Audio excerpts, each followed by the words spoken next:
Welcome to nursing education. ಇವತ್ತು ನಾವು GNM nursing ಬಗ್ಗೆ ಮಾತಾಡೋಣ. ಅಂದರೆ ಇಂಟ್ರೊಡಕ್ಷನ್, GNMದು ಫುಲ್ ಫಾರ್ಮ್ ಏನು, ಕ್ವಾಲಿಫಿಕೇಷನ್ ಏನು, ಫೀಸ್ ಎಷ್ಟು, ಕಾಲೇಜಸ್ ಎಷ್ಟಿದೆ, ಸ್ಯಾಲ್ರಿ ಎಷ್ಟಿದೆ ಅಂತ ಮಾತಾಡೋಣ. ಇದರಿಂದ ನಿಮಗೆ ಒಂದು GNM ಬಗ್ಗೆ ಕ್ಲಿಯರ್ ಪಿಕ್ಚರ್ ಸಿಗುತ್ತೆ. ಸೊ ಸ್ಟಾರ್ಟ್ ಮಾಡೋಣ. GNMದು ಫುಲ್ ಫಾರ್ಮ್ ಬಂದುಬಿಟ್ಟು ಜನರಲ್ ನರ್ಸಿಂಗ್ ಆ್ಯಂಡ್ ಮಿಡ್ವೈಫರಿ ಅಂತ. ಇದು 3 ಇಯರ್ಸ್ದು ಕೋರ್ಸ್ ಇರುತ್ತೆ. ಇನ್ಕ್ಲೂಡಿಂಗ್ ಇದು 6 ಮಂತ್ದು ಇಂಟರ್ನ್ಶಿಪ್ ಕೂಡ ಇರುತ್ತೆ. ಅಂದರೆ ಮತ್ತೆ 3 ಇಯರ್ಸ್ ಕೋರ್ಸ್ ಆದಮೇಲೆ 6 ಮಂತ್ ಸಪ್ರೇಟಾಗಿ ಇಂಟರ್ನ್ಶಿಪ್ ಇರುತ್ತೆ, ಇಲ್ಲ, ಇದು 6 ಮಂತ್ ಇನ್ಕ್ಲೂಡ್ ಮಾಡಿ ಇಂಟರ್ನ್ಶಿಪ್ ಇರುತ್ತೆ. ಮತ್ತು GNMಗೆ ಏನಪ್ಪ ಕ್ವಾಲಿಫಿಕೇಷನ್ ಬೇಕಾಗಿರೋದು ಅಪ್ಲಿಕೇಶನ್ ಹಾಕೋಕ್ಕೆ ಅಂತಂದರೆ, ನಿಮ್ಮದು 10th ಆಗಿರಬೇಕು, ಅಂದರೆ second PUC. It may be science, commerce or arts ಇರ್ಬೋದು. ಅಂದರೆ ಯಾವುದೇ ರೀತಿಯಿಂದ ಸೈನ್ಸವರೇ ಬೇಕು, ಕಾಮರ್ಸವರೇ ಬೇಕು ಅನ್ನೋ ಥರ ಏನೂ ಇಲ್ಲ. ಜಸ್ಟ್ ಏನು ಅಂತಂದರೆ ನಿಮ್ಮದು 40%ಗಿಂತ ಅಬೋವ್ ನಿಮ್ಮದು ರಿಸಲ್ಟ್ ಇರಬೇಕು. ನೆಕ್ಸ್ಟು ಕಾಲೇಜಸ್ ಬಗ್ಗೆ ಮಾತಾಡೋಣ. ಗೌರ್ಮೆಂಟ್ ಕಾಲೇಜಸ್ ಇದ್ದಾವೆ. ಅಂದರೆ ನನಗೆ ಗೊತ್ತಿರೋ ಪ್ರಕಾರ ವಿಕ್ಟೋರಿಯಾ ಅಂತ ಬೆಂಗಳೂರಲ್ಲಿದೆ, ಅಟಲ್ ಬಿಹಾರಿ ವಾಜಪೇಯಿ ಅಂದರೆ ಬೌರಿಂಗ್ ಅಂತಲೂ ಕರೀತಾರೆ, KCG ಹಾಸ್ಪಿಟಲ್, ಮತ್ತು ಮ್ಯಾಂಗ್ಳೂರಲ್ಲಿ ವೆನ್ಲಾಕ್ ಅಂತ ಇದೆ, ತುಮಕೂರು, ಚಿತ್ರದುರ್ಗ, ಬಳ್ಳಾರಿ, ಬೆಳಗಾವಿ, ಇನ್ನೂ ಸುಮಾರಷ್ಟು ಕಾಲೇಜಸ್ ಇದೆ. ಅಂದರೆ ನೀವು ಟ್ರೈ ಮಾಡಬೇಕು ಅಂತಂದರೆ ಗೌರ್ಮೆಂಟ್ ಅಪ್ಲಿಕೇಶನ್ ಹಾಕೋಕ್ಕೇ ಟ್ರೈ ಮಾಡಿ.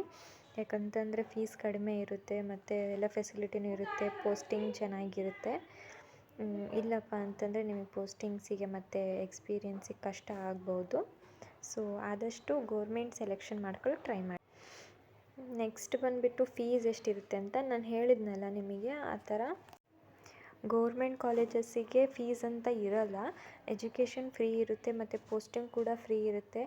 ಯಾವುದೇ ರೀತಿ ನಿಮಗೆ ಜಾಸ್ತಿ ಖರ್ಚಾಗೋಂಥದ್ದಪ್ಪ ಅಂದರೆ ನಿಮ್ಮದು ಅದೇ ಟೆಕ್ಸ್ಟ್ ಬುಕ್ಸಿಗಾಗಿರ್ಬೋದು ಮತ್ತು ಏನು ಕಾಲೇಜಲ್ಲಿ ಫಂಕ್ಷನ್ಸ್ ಇರುತ್ತೆ ಅದಕ್ಕೇನಾದರೂ ಆಗ್ಬೋದು ಹೊರತು ನಿಮ್ಗೆ ಎಜುಕೇಷನಿಗೆ ನಿಮ್ಮ ಪೋಸ್ಟಿಂಗಿಗೆ ಅಂತ ಯಾವುದೇ ರೀತಿ ಫೀಸ್ ಇರೋಲ್ಲ. ಸೊ ಬೆಸ್ಟ್ ನಿಮಗೆ ಗೌರ್ಮೆಂಟು. ಮತ್ತು ಪ್ರೈವೇಟು ಅಂತಂದರೆ ಪ್ರೈವೇಟು ಸುಮಾರಷ್ಟು ಕಾಲೇಜಸ್ ಇದೆ, ಆದರೆ 3 to 4 lakhs ಖರ್ಚಾಗೋಂಥ ಚಾನ್ಸಸ್ ಇರುತ್ತೆ ಪರ್ ಇಯರಿಗೆ.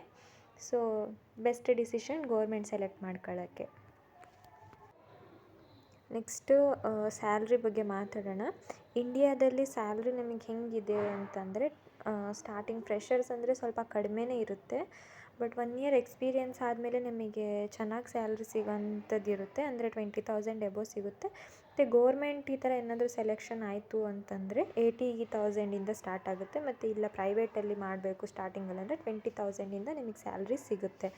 ಆದರೂ ಅಬ್ರಾಡಲ್ಲಿ, ನಾವು ಅಬ್ರಾಡ್ ಬಗ್ಗೆ ಮಾತಾಡಬೇಕು ಅಂದರೆ ಸ್ಟಾರ್ಟಿಂಗ್ ಫ್ರೆಷರ್ಸ್ದು ಸ್ಯಾಲರಿನೇ 80,000 ಇರುತ್ತೆ.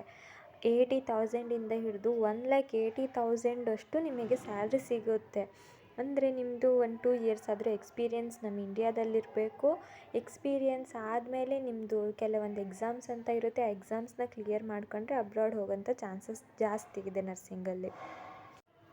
ಸೊ ಕೌನ್ಸ್ಲಿಂಗ್ ಸ್ಟಾರ್ಟ್ ಆಗಿರ್ಬೋದು, ಅಪ್ಲಿಕೇಶನ್ ಹಾಕಿ ಕೌನ್ಸ್ಲಿಂಗ್ ಅಟೆಂಡ್ ಮಾಡಿ ಗೌರ್ಮೆಂಟ್ನ ಆದಷ್ಟು ಸೆಲೆಕ್ಟ್ ಮಾಡಿ ಗೌರ್ಮೆಂಟ್ ಕಾಲೇಜಸ್ನ.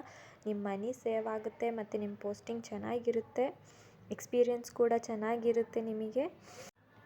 ಇಂಡಿಯಾದಲ್ಲಿ 1-2 years ಆದರೂ ನೀವು ವರ್ಕ್ ಮಾಡಿ ಅದಾದಮೇಲೆ ಅಬ್ರಾಡಿಗೆ ಹೋಗಬೇಕು. ಅಬ್ರಾಡಿಗೆ ಹೋದರೆ ನಿಮಗೆ ಬೆಸ್ಟ್ ಸ್ಯಾಲ್ರಿ ಸಿಗುತ್ತೆ, 80,000ಇಂದನೇ ಸ್ಟಾರ್ಟಿಂಗ್ ಇದೆ. ಸೊ ಬೆಸ್ಟ್ ಅಪಾರ್ಚುನಿಟಿ ಇದೆ. Thank you.